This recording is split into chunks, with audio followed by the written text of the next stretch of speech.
Hey everyone, welcome to our full video review for the GIGABYTE P57XV6.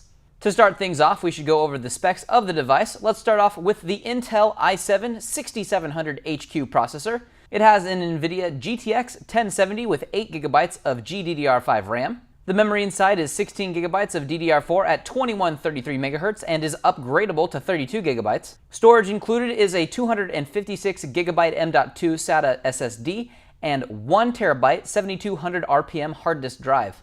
It also has built-in Gigabit Ethernet LAN integrated wireless 802.11 and Bluetooth 4.1.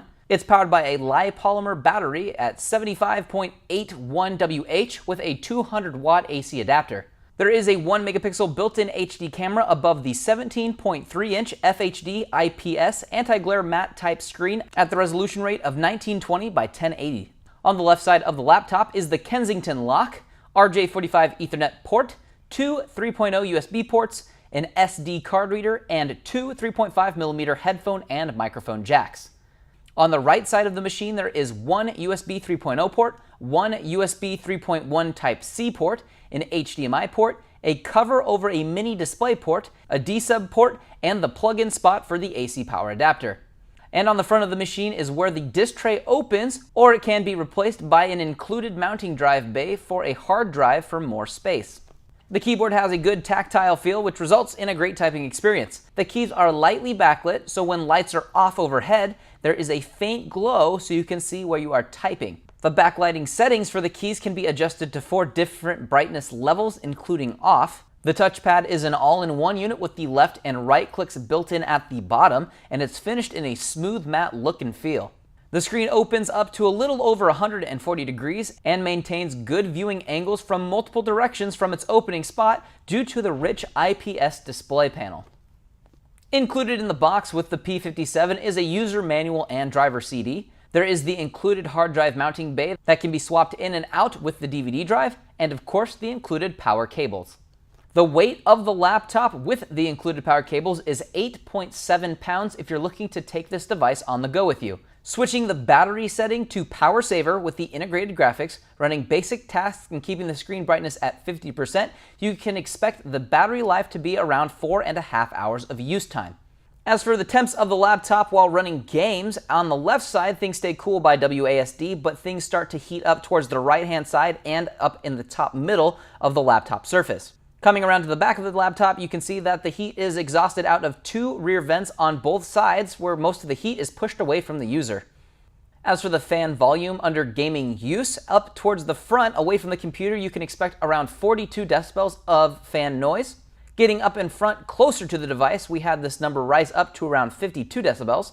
And finally, moving our meter to the rear of the device where the fans exit their exhaust heat, we had readings of around 62. For our first benchmark, we decided to start off with Firestrike as we normally do. We had a score of 12,905, which is 83% better than all others tested, which is a good score for this laptop. Next, we ran Cinebench and started with OpenGL. We averaged 89 FPS, which is a little bit below the average for this card.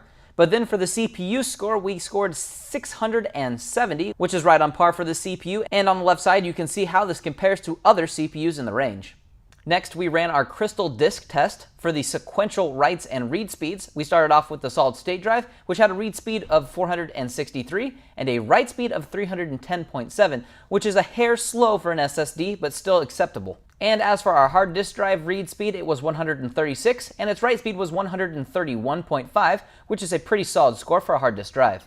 Moving on to our real-world tests, we decided to start off with Gears of War 4. We tested it on medium, high, and on ultra, and had FPS numbers of 102, 96, and 82. As for the GPU's temperature, it was at 81 degrees Celsius, and the CPU's was at 78. For our next test, it was Grand Theft Auto 5. We ran it maxed out with no MSAA and averaged 86 FPS. Then we turned on all the advanced settings and averaged 61 FPS.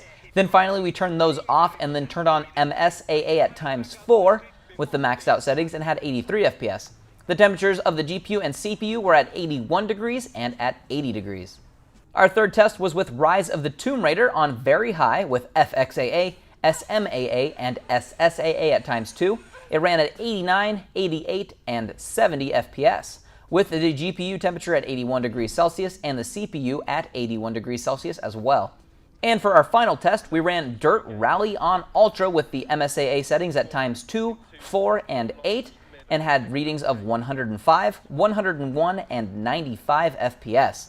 The GPU's temperature got up to 83 degrees while testing, and the CPU's stayed at 78 degrees Celsius. If you're looking to put a personal touch on your machine, be sure to check out our extensive customization options before checkout, including upgrades available to RAM, storage, cooling, overclocking, custom paint, hydro and graphic wraps, laser etching, and much, much more. If you'd like to take a closer look at any of the specific BIOS menu screens, make sure that you pause the video on the one that you'd like to view closer. If not, be sure to check out our product link in the description or leave us any comments down below if you have questions for us here at Exotic PC. I've been Andrew, thanks for watching, and be sure to subscribe for future product overviews and reviews.